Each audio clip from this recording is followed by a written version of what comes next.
तो आदाब, नमस्कार, गुड इवनिंग, सत श्रीकाल। एक बार फिर आप तमाम लोगों का स्वागत है क्राइम तक की कहानी के इस एपिसोड में। उम्मीद है पूरी फैमिली अच्छी होगी, अपना और अपनों का ख्याल रख रही होगी। आज कहानी का 1800 एपिसोड, 1800 तो एक नंबर है सिर्फ ये, और 1800 मतलब 1799 कहानी आप सुन चुके हैं। आज 1800वीं कहानी है, तो फिगर के हिसाब से ठीक है।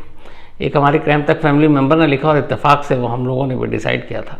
बड़ी अच्छी लाइन है कि आज कहानी बालिग हो गई, क्योंकि 18 का आंकड़ा जुड़ा है। 18 साल में एडल्ट हो जाते हैं हमारे यहाँ, और 18 साल में आपको वोट देने का राइट भी होता है। 18 साल में आपको घर वाले भी मानते हैं कि अब बच्चा बड़ा हो गया या बच्ची बड़ी हो गई, अपने फैसले खुद कर सकती है।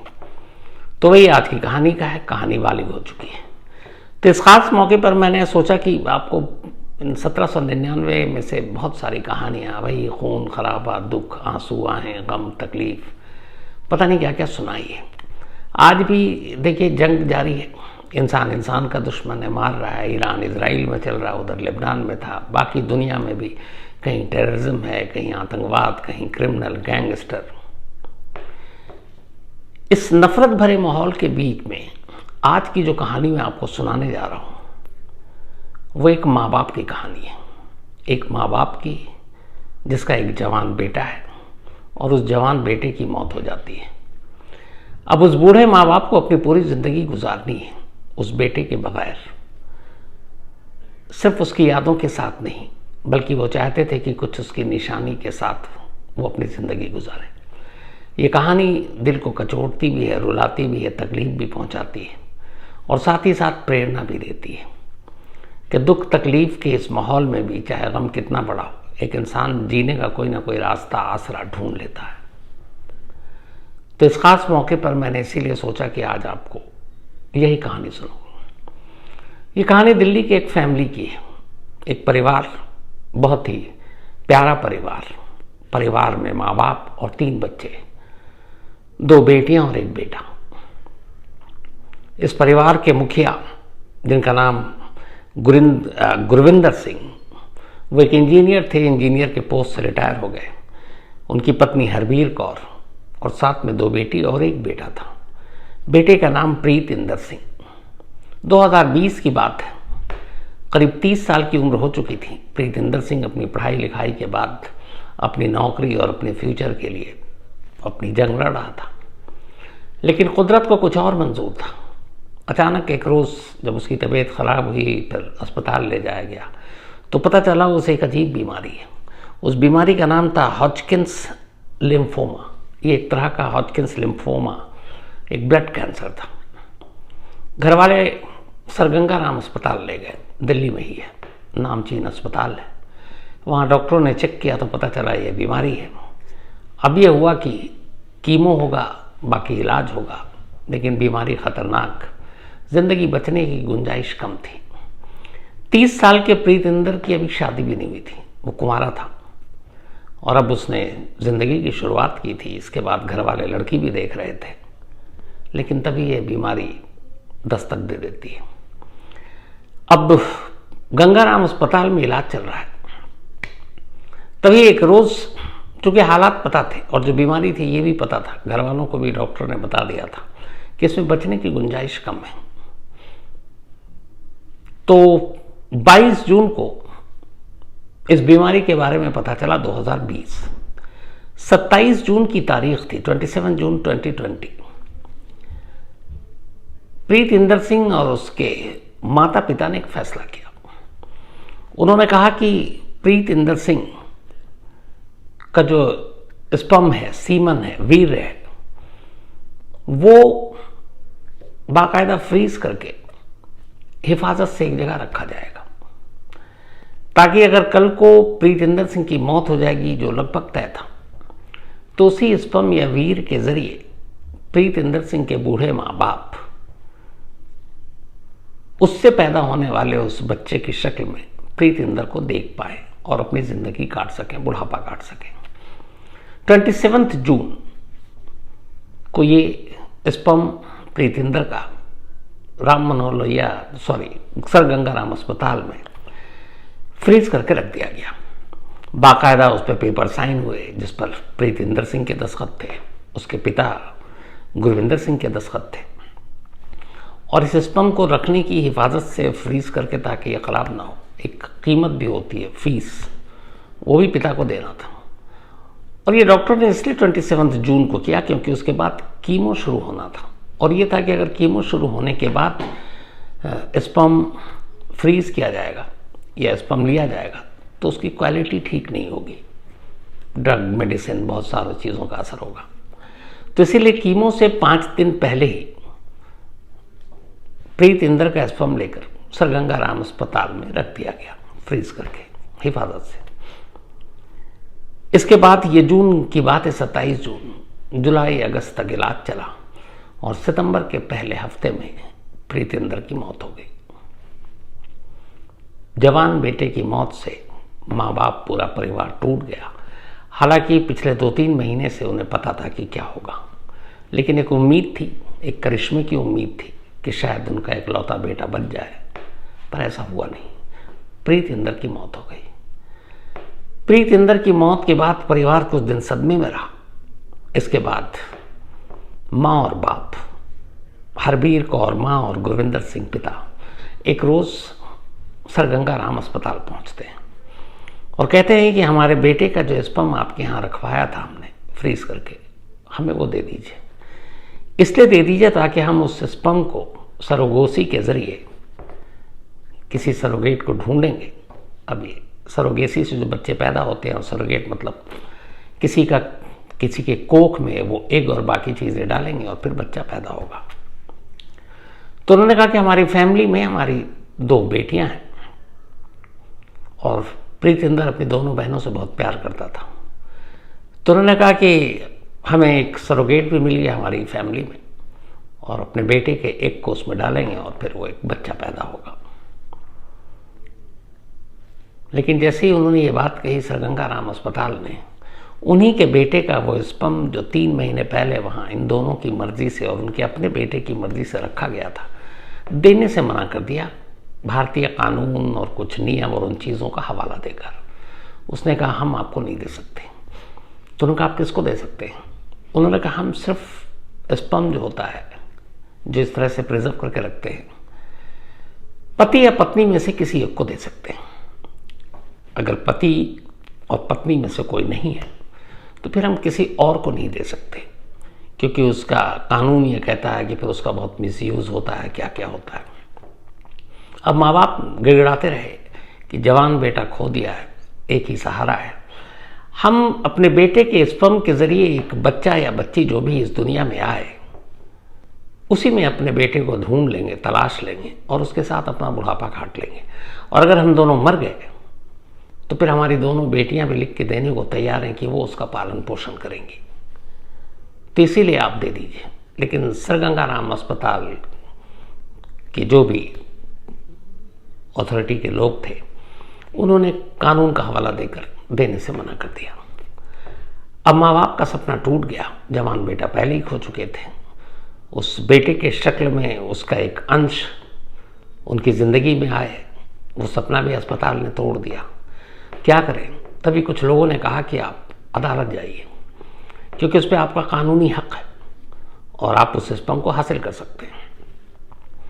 आखिरकार माँ बाप एक वकील को हायर करते हैं और उसके बाद कोर्ट पहुंच जाते हैं। दिल्ली हाई कोर्ट में एक स्पेशल उन्होंने अर्जी लगाई और उन्होंने सारी ये कहानी लिखी कि किस तरीके से उनके बेटे का स्पर्म और अस्पताल देने से मना कर रहा है। 2020 की बात है ये, जब ये मुकदमा अदालत में पहुंचा। इसके बाद एक लंबी लड़ाई चली। ये देश में अपनी तरह का पहला मुकदमा था।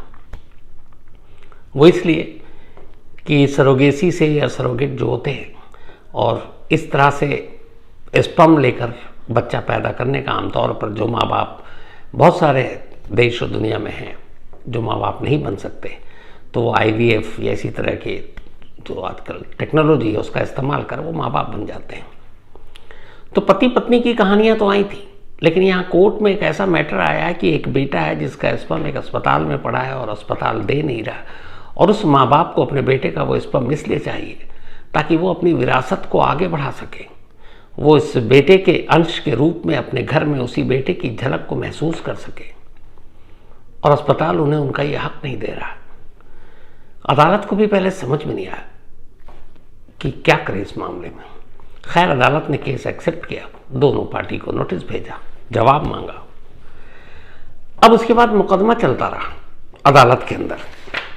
मुकदमा चल रहा है, इस दौरान में तमाम तरह की बहस दलील हुई। अब ये हुआ कि भाई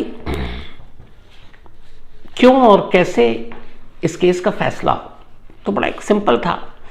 तर्क दिया गया कि जो हमारे देश में हिंदू उत्तराधिकार अधिनियम है, उसके तहत एक माँ बाप को अपना उत्तराधिकारी, अपनी विरासत को आगे बढ़ाने वाला अगर वो चाहता है तो उसमें कानून कहीं आड़े नहीं आ सकता, क्योंकि कानून ने ही हक दिया है। लेकिन यहाँ ये है कि उसकी पत्नी नहीं है, माँ बाप को चाहिए, तो कैसे दे दें। और हमारे यहाँ जो ये स्पर्म और इसको लेकर या फिर प्रजनन जो पैदा करने वाले बच्चों के लिए जो भी इस तरह का कानून है, इस तरीके से IVF या फिर स्पर्म के ज़रिए, वो ज़्यादातर उन लोगों के लिए जो माँ बाप कुदरती तरीके से माँ बाप नहीं बन सकते, तभी वो सरोगेसी के थ्रू या IVF के थ्रू जो भी टेक्नोलॉजी है उसके थ्रू वो माँ बाप बन जाते हैं। लेकिन यहाँ एक माँ बाप यानी कि अब एक तरह से वो दादा दादी हैं, क्योंकि उनके बेटे का जो स्पर्म है उससे जो भी बच्चा पैदा होगा, अब वो गुरविंदर सिंह और हरवीर कौर उसके दादा और दादी होंगे, यानी ग्रैंड पेरेंट्स। कोर्ट में ये भी बहस चला कि हमारे देश में जो कल्चर है उसमें ये है कि एक बच्चे को पालने में दादा और दादी का बहुत बड़ा रोल होता है, और ये कोई नई चीज़ नहीं है। माँ बाप वर्किंग हैं, वो चले जाते हैं, दादा दादी बुजुर्ग हैं, रिटायर्ड लाइफ जी रहे हैं, तो बच्चों की देखभाल करते हैं। कई मामलों में माँ बाप ज़्यादा प्यार दादा दादी को देते हैं, या बच्चे ज़्यादा दादा दादी या नाना नानी को प्यार करते हैं। तो ये सारी दलील चल रही है, अदालत सब कुछ सुन रहा है। इसके बाद ये हुआ कि भाई इससे पहले कभी ऐसा हुआ है क्या। सारे वकीलों की दलीलें भी चल रही हैं कि कभी इस तरीके से स्पर्म पेरेंट्स को दिया गया हो और जिस लड़के का स्पर्म है उसकी शादी ही नहीं हुई हो। तो कुछ ऐसे केस अदालत में रखे गए। इसमें कुछ ऐसे केस ये थे जो कुछ इंडिया के थे, कुछ बाहर के थे। एक केस था 2018 का पुणे का, एक 48 साल की महिला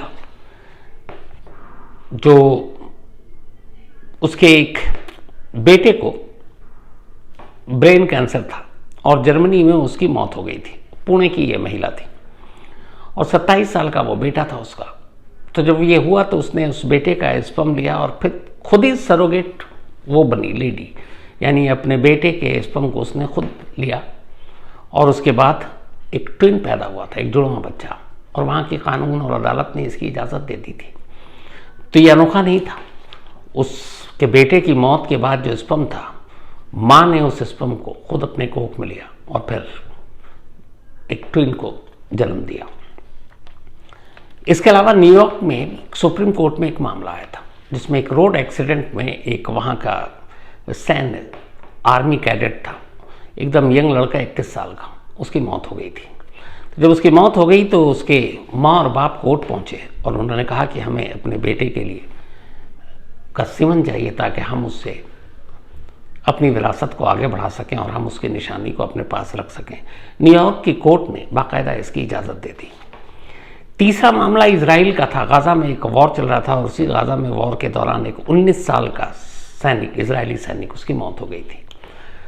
तो उसकी माँ, उसने कहा कि मुझे मेरे बेटे का सीमन और मैं उससे बच्चा पैदा करूँगी उसको, ताकि हम उसमें अपने बेटे का रूप देख सकें। और तब उसे कानूनी राइट दिया गया। और इसके बाद तो इजराइल में अब ये है कि ज़्यादातर ऐसे सैनिक जिनकी जवान सैनिक की मौत होती है उनके लिए कानून बहुत सारा चल रहा है। तब जब ये सारी चीज़ें हैं तो फिर देश में क्यों नहीं। फिर पता चला कि हमारे देश में और बाकी देशों में इसको लेकर क्या कानून है। तो मालूम हुआ कि हमारे देश में इस चीज़ को लेकर कि पति पत्नी को हटा दें तो पेरेंट्स को देने पर अभी तक एक राय बनी ही नहीं है, ना कानून में ना संविधान में कहीं, क्योंकि ये अजीब सी चीज़ लगती है। लेकिन इसके उलट अमेरिका, ब्रिटेन, जापान, चेक गणराज्य, इन देशों में इस तरीके से किसी की मौत के बाद बच्चा पैदा करने की अनुमति देना, इजाज़त देना उसके स्पर्म से, ये कानूनी राइट मिला हुआ है। आप कर सकते हैं। ऑस्ट्रेलिया में सिर्फ एक चीज़ रोक लगा कर किया है, वो ये कि अगर किसी की मौत हो जाती है और फिर उसके सीमन या स्पर्म से बच्चे पैदा करने हैं, तो कम से कम उस मौत के गम से 1 साल के लिए आप उबर जाएं। जब 1 साल पूरा हो जाए तो फिर आप बेशक, आपका फैसला तब भी वही है कि हाँ करना है, तो फिर आप कर सकते हैं। लेकिन वहाँ 1 साल का एक पीरियड, लॉक पीरियड होता है। इसके अलावा जो कुछ देश हैं, Italy, Sweden, Switzerland, France, Malaysia, Pakistan, Hungary, Slovenia जैसे देश, यहाँ पे ये बैंड है। यहाँ पर यह है कि अगर कोई शख्स की मौत हो गई तो उसका स्पर्म लेकर, चाहे पेरेंट्स हो या उसकी वाइफ हो, कोई भी हो, बच्चे पैदा नहीं कर सकते।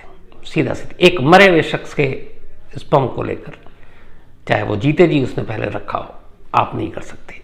तो वहाँ पर इवन जो हमारे श्रीलंका है या नेपाल है, भूटान है, बांग्लादेश है, यहाँ के लिए तो खैर कोई कानून ही नहीं है। उन्होंने कभी लगा भी नहीं कि इन चीज़ों के लिए वो कानून बनना चाहिए, तो वहाँ कोई है ही नहीं।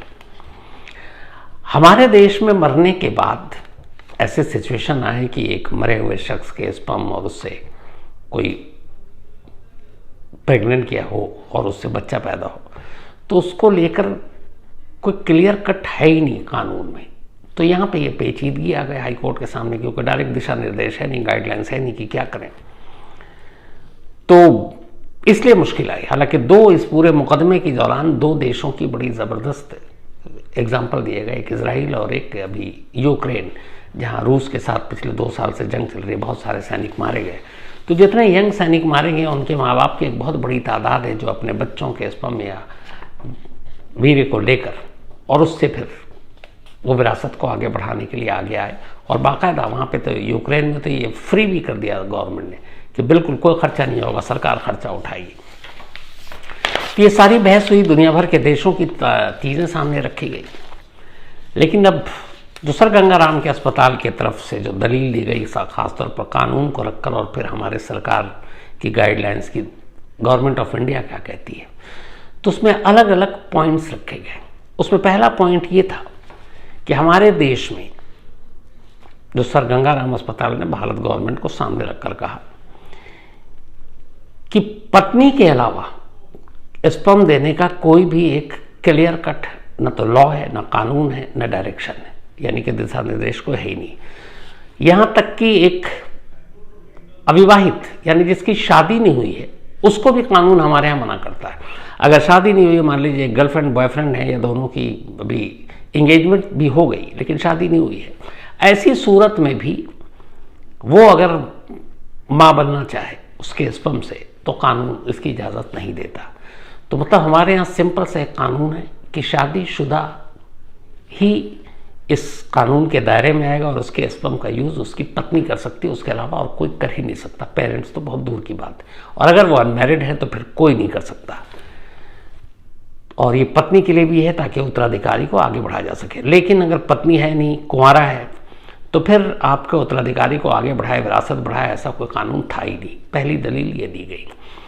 दूसरी दलील ये दी गई कि भारत में जो सरोगेसी कानून है ये सिर्फ और सिर्फ उन महिलाओं के लिए है, उन माँ बाप के लिए है जो बच्चे पैदा नहीं कर सकते, और वो माँ बाप का सुख हासिल कर सकें, इसीलिए इस IVF या बाकी जो जरिया है सरोगेसी का, उसके लिए सरकार ने इजाज़त दी है। इसके अलावा इन्होंने जो एक और कहा कि किसी भी गैर शादीशुदा शख्स या उसकी गर्लफ्रेंड को हमारा जो आर्टिकल है प्रजनन प्रौद्योगिकी अधिनियम है वो रोकता है कि उसके माँ बाप को आप नहीं दे सकते, ये कानून में है कि मतलब सिवाय पति पत्नी के। अब ये सारी दलीलें देने के बाद अब सबसे बड़ी बात वो आई, वो ये कि क्या प्रीत इंदर ने अपनी मौत से पहले ये क्लियर किया था कि उसके स्पर्म का यूज़ उसके माँ बाप करेंगे उसकी विरासत को आगे बढ़ाने के लिए। सर गंगाराम अस्पताल की तरफ से ये तर्क दिया कि बिल्कुल ऐसा नहीं था, और इसलिए स्पर्म हम उनके पेरेंट्स को नहीं दे सकते क्योंकि इसका यूज़ वो उसके लिए कर नहीं सकते।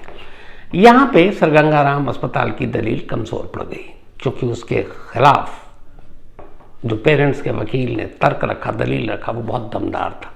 उनका पहला तर्क ये था कि जब प्रीत इंदर ने अपना स्पर्म दिया 27 जून 2020 को, तो एक फॉर्म भरा था, और उस फॉर्म में 2 सिग्नेचर थे, एक प्रीतिंदर के और एक उनके पिता गुरविंदर सिंह के। उस फॉर्म पे 2 नंबर थे, एक प्रीतिंदर के और एक उनके पिता के, फ़ोन नंबर भी लिखे थे। पहली चीज़ तो जब फॉर्म पे 2 लोग हैं तो इसका मतलब है कि दोनों सहमति थे। दूसरा, ये दलील दी गई कि प्रीतिंदर को पता था कि उसकी अब जिंदगी बचेगी नहीं, तो स्पर्म उसने यूं ही बेकार में नहीं दिया था। उसके देने के मकसद था ही यही था कि सरोगेसी के ज़रिए उसके माँ बाप शायद उसके रूप में उसकी झलक को देख सके किसी और बच्चे की शक्ल में, इसीलिए दिया था। जो तीसरा तर्क दिया गया वो ये था कि जब ये स्पर्म को प्रिजर्व किया गया, फॉर्म भरा गया, तो गंगाराम अस्पताल में रखा गया और उसको रखने की एक नॉमिनल फीस थी, क्योंकि उसके ख़ास टेम्परेचर और जो भी साइंटिफिक तरीके से रखते हैं वो वैसा रखने का खर्चा होता है। वो सारा खर्चा लगातार बेटे की मौत के बाद अगले 4 साल तक, जब तक इस कोर्ट का फैसला नहीं आया, प्रीतिंदर सिंह के पिता गुरविंदर सिंह ने दिया। तो जब वो पैसा दे रहे हैं तो इसका मतलब है कि उस पर उनका कानूनी हक तो है ही है। तो ये सारी चीज़ें, जो एक और तर्क कि अगर इसका इस्तेमाल आप किसी गलत काम के लिए करेंगे, इसका इस्तेमाल आप विरासत या फिर वारिस बनाने के तरीके से होगा, उसमें फैमिली में लड़ाई होगी, या फिर आप इसको व्यापार की तरह इस्तेमाल करेंगे कि बच्चा लिया और किसी को दे दिया बिन माँ बाप जो हैं, तो उस पर तर्क दिया गया। बाकायदा पूरी फैमिली की तरफ से एप्लीकेशन थी।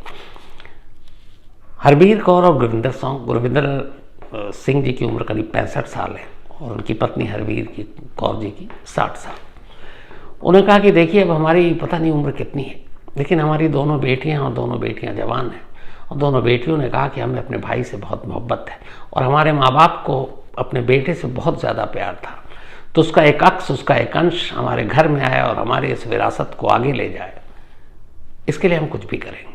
दोनों बहनों ने कहा अगर हमारे बुजुर्ग माँ बाप को कुछ होता है तो हम लिख कर देते हैं, आपको अगर कुछ और चाहिए कि खर्चा कैसे होगा, ये हम सब कुछ देने को तैयार हैं अपने उस भाई के अंश को हासिल करने के लिए।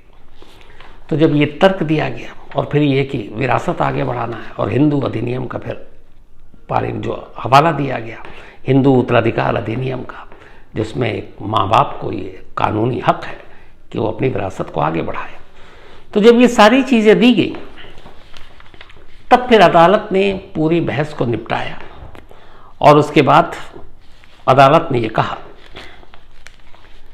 कि 3 ऐसी चीज़ें हैं जिसको देखकर मुझे लगता है कि इस केस को यूं ही ज़ाया नहीं करने देना चाहिए। पहला, जब प्रीतिंदर ने फॉर्म भरा तो उसे पता था कि वो अपना सीमन किसके लिए दे रहा है, अनजाने में उसने नहीं दिया था। दूसरा, प्रीतिंदर की कोई गर्लफ्रेंड भी नहीं थी, किसी से शादी फिक्स नहीं हुई थी, तो अगर उसकी कोई गर्लफ्रेंड होती या उसकी इंगेजमेंट हो चुकी होती और वो उसे पति का दर्जा दे देती उसके बाद भी, तो हम शायद उसको भी इसका मतलब वो इसकी अधिकारी होती, हम उसको दे सकते थे उसका सीमन।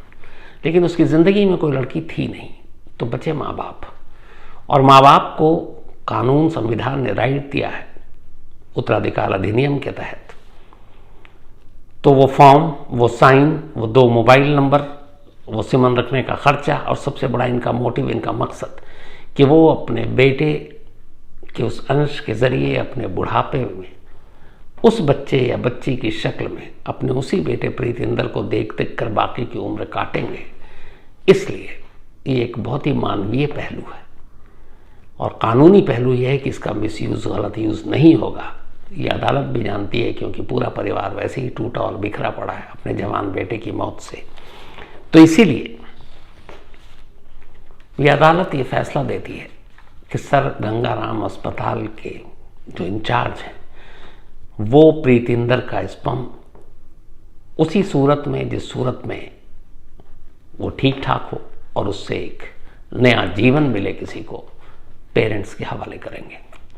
और अब पेरेंट्स के ऊपर है कि वो पेरेंट्स सरोगेसी के ज़रिए, IVF के ज़रिए जो भी होता है, और कौन सरोगेट बनेगा। उन्होंने लिख कर दिया कि हमारी फैमिली की एक लेडी तैयार भी हो गई है, तो अब वो उसके ज़रिए ये करेंगे। अब ये अदालत का हुक्म आया, फैसला आया। हरबीर कौर और उनके पति गुरविंदर कौर 4 साल तक ये लड़ाई लड़ी। हरबीर कौर ने रोते हुए कहा था कि हमारा सब कुछ बिखर गया था, ज़िंदगी में सिर्फ अंधेरा था। लेकिन अदालत के इस एक छोटे से फैसले ने हमारी पूरी ज़िंदगी को उम्मीदों से भर दिया है। ऐसा लगता है कि शायद हमारा बेटा जल्दी एक बार फिर से बेटा या बेटी की शक्ल में हमारी गोद में होगा। वहीं उनके पिता ने कहा है कि मैंने अपने बच्चे के लिए पूरी ज़िंदगी दुआ मांगी, पर ऊपर वाला शायद इस बार कठोर निकला, दुआ कबूल नहीं हुई, उनके जवान बेटे को छीन लिया गया। लेकिन फिर ऊपर वाले ने अपना रहम भी दिखाया और एक दूसरे ज़रिए से अब उनका बेटा एक बार फिर से जब बेटा या बेटी की शक्ल में उनके घर में होगा और फिर से उनके घर में खुशियाँ नाचेंगी। माँ बाप दोनों खुश हैं और अब वो बाकायदा उन लोगों से कांटेक्ट कर रहे हैं जिनके ज़रिए प्रीत इंदर एक नए शक्ल, नए नाम के साथ दोबारा उसी घर में जन्म लेगा या जन्म लेगी। इस कहानी को सुनाने का मकसद मेरा एक ही था। मैंने बार बार कहा है कि इस दुनिया में कोई ऐसा रिश्ता नहीं है जिसके साथ जुर्म ना हुआ हो, लेकिन इस कहानी से हमें नसीहत ये भी मिलती है कि बेशक हर रिश्ते ने जुर्म किया हो, लेकिन हर रिश्ता सिर्फ जुर्म ही नहीं करता। कई रिश्ते हमें मिसालें देते हैं, कई रिश्ते हमें प्रेरणा देते हैं और कई रिश्ते हमें बताते हैं कि रिश्तों की वैल्यू क्या है। यहाँ इंसान की जान लेने में हिचकता नहीं है, सोचता नहीं है। और यहाँ सोचिए कि एक जवान बेटे की मौत, 4 साल से एक माँ बाप की जंग, किस लिए? सिर्फ इसलिए कि एक बार उनका बेटा एक बार फिर से उनके घर में हो। और ऐसे कितने ही बेटों की ज़िंदगियाँ जो छीन ली जाती हैं, बेटियों की ज़िंदगियाँ छीन ली जाती हैं, जिन्हें ज़रा भी रहम नहीं आता। काश वो सिर्फ इस फैमिली से एक बार मिल लें, आकर हरबीर कौर से मिल लें, उनके पति से मिल लें, गुरविंदर सिंह जी से, या फिर प्रीत इंदर की कहानी सुन लें, एक बार उनके घर का चक्कर काट आएँ। मुझे लगता है शायद उनकी भी सोच बदल जाएगी, शायद इंसानों से उन्हें फिर से मोहब्बत हो जाए। ऐसी कहानियाँ सच में ज़िंदगी में बड़ी प्रेरणा देती हैं और लगता है कि ज़िंदगी ख़त्म नहीं हुई है, बहुत कुछ है अभी। तो इस पेरेंट्स को भी सलाम और ऊपर वाला प्रीत इंदर के आत्मा को शांति दे, यही पूरी दुआ भी है मेरी। और जो माँ बाप ने सपना देखा प्रीत इंदर की शक्ल में एक नए बच्चे या बच्ची का, दुआ करता हूँ वो खुशी भी जल्दी आए और वो सारे सपने जो प्रीत इंदर अधूरा छोड़ गया था, एक नए शक्ल में उसके दादा और दादी फिर से वो देखें और पूरा होते हुए देखें। तिन्हीं दुआओं के साथ आज कहानी में इतना ही, लेकिन कहानी ख़त्म करूं उससे पहले वही अपना सिलसिला। आज निराली का बर्थडे है। हमारे ऑफिस में एक हैं मनीष भाई, बड़े ही सोबर सज्जन इंसान। मतलब मैं अपने करियर में बहुत कम ऐसे लोगों से मिला हूँ जो जितना पैसा कमाते हैं उसका एक बहुत बड़ा हिस्सा सिर्फ किताबों पे खर्च करते हैं। किताब पढ़ने का बहुत शौक़ है और नॉलेज, जब किताब इतनी पढ़ेंगे तो नॉलेज भी है। तो उनको क्राइम से लेके स्पेस तक की किसी भी टॉपिक पे आप बात कर लीजिए, मुझे लगता है सिवाय शायद बिज़नेस छोड़ दूँ, क्योंकि कभी बिज़नेस पे हमारी बात नहीं हुई, तो स्पोर्ट्स हो, क्रिकेट हो, सिनेमा हो, पॉलिटिक्स हो, म्यूज़िक हो, सिंगर हो, हॉलीवुड हो, बॉलीवुड हो, कुछ भी हो, सबकी जानकारी रखते हैं। तो उन्हीं की बेटियां हैं निराली, जिनका आज बर्थडे है। तो हैप्पी बर्थडे निराली। और कह रहे थे मनीष भाई की शायद इस बार अभी घर पे साथ बर्थडे मना लें, अगले साल पता नहीं, वो नीट वीट का एग्ज़ाम दे रही है, उसके बाद पता नहीं किस हॉस्टल में होगी, किस कॉलेज में होगी, किस शहर में होगी, किस देश में होगी, तो धूमधाम से बर्थडे। तो हैप्पी बर्थडे बेटा निराली। एंड मनीष भाई, नीतू भाभी, बहुत बहुत बधाई आप दोनों को, इन्जॉय। इसके अलावा हैप्पी बर्थडे अप्पा चंद जी। अप्पा चंद जी का भी आज बर्थडे, और ख़ास बात यह है कि आज 84 साल के हो गए। तो पूरी क्राइम तक फैमिली मेम्बर की तरफ से हैप्पी बर्थडे अप्पा चंद जी। आप हमेशा अच्छे रहें, सलामत रहें और जल्दी आप सेंचुरी भी पूरा करें। हमारी टीम जो है वो तो सेंचुरी बना नहीं पा रही है, आज फिर हार गए, लेकिन मेरी ऊपर वाले से दुआ है आप बिल्कुल सेंचुरी मारेंगे। और ये भेजा है एलेक्स वर्गीस जी ने, सिल्विया और शिबू, और इन लोगों ने लिखा है कि जो अप्पा चंद जी हैं 84 साल की उम्र में ये कहानी सुनते हैं और वो मेरा नाम उन्होंने जो रखा हुआ है वो नाम रखा है शम्स सहीर खान। वैसे आप नहीं, और भी बहुत सारे लोग बोलते हैं, तो कोई बात नहीं, प्यार से आप जो भी पुकारेंगे दिल से उसको कबूल करूंगा। Thank you so much. प्रभव Kumar Singh and Vaibhav Kumar Singh, ये दोनों टीन है, 7 मिनट का फर्क है। वैभव शायद 7 मिनट छोटे हैं, तो इन दोनों का भी आज बर्थडे है। 7 मिनट छोटे और बड़े भाई प्रभव जी और वैभव जी, हैप्पी बर्थडे। और भेजा है एडवोकेट शशि देव अकोला ने, लखनऊ हाई कोर्ट में है। साहिल रजा सब मुल्ला, इनका भी आज बर्थडे है, तो हैप्पी बर्थडे साहिल साहब। और ये भेजा सद्दाम हुसैन रजा सब ने। इसके अलावा अमिता दात सेना, इनका भी बर्थडे है, तो हैप्पी बर्थडे अमिता जी। और ये भेजा है नरसिंह सिन्हा एंड लेखानी सिन्हा ने। साथ ही विकास सैनी उर्फ विक्की पाजी, इनका भी आज बर्थडे। एक विक्की पाजी हमारे यहाँ भी है, तो हैप्पी बर्थडे विक्की पाजी। और ये चिंकी एंड करण भाटिया जी ने भेजा है। डॉक्टर बैजू झा, इनका भी आज बर्थडे है, तो हैप्पी बर्थडे बैजू झा साहब, ये नेपाल में है। डॉक्टर कामरान अंसारी ने भेजा है नेपाल से। हर्षित का भी आज जन्मदिन है, तो हैप्पी बर्थडे हर्षित। और ये प्रवीण कुरुक्षेत्र, उनके बेटे हैं हर्षित। मारिया, इनका भी आज जन्मदिन, हैप्पी बर्थडे मारिया। और ये रीटा मेंडोजा, फिर से गलत बोल रहा हूँ, रीटा मेंडोजा उनकी सिस्टर है। तो कहानी में आज इतनी ही। और न्यूजीलैंड भारत के मैच के बारे में कोई बात नहीं करूँगा, क्योंकि बात करने के लिए कुछ है नहीं। अब आपसे मुलाकात होगी सैटरडे को, वो सैटरडे तो है ही, मंडे को। हाँ, कल संडे को आज तक पर आते 11 बजे क्राइम कहानियाँ विद शम्स। जो लोग आज तक देखते हैं देख सकते हैं 11 बजे, लेकिन क्राइम कहानियाँ में अब आपके साथ क्राइम तक पर मंडे रात 9 बजे किसी नई कहानी के साथ मुलाकात होगी। तब तक अपना और अपनों का ख्याल रखिएगा। और अगले हफ्ते तो पूरा फेस्टिव सीजन शुरू है, माहौल अभी से बन चुका है, तो आप सबको ये त्यौहार बहुत बहुत मुबारक। शॉपिंग कीजिए, ख़रीदारी कीजिए, एंजॉय कीजिए, और गरीबों का भी ख्याल रखिए। उनसे अगर उनकी कुछ मदद हो सके ज़रूर कीजिए, ताकि उनके घरों में भी अच्छे से त्यौहार मन सके। तो इन्हीं दुआओं के साथ मुलाकात होगी मंडे रात 9 बजे। Thank you very much.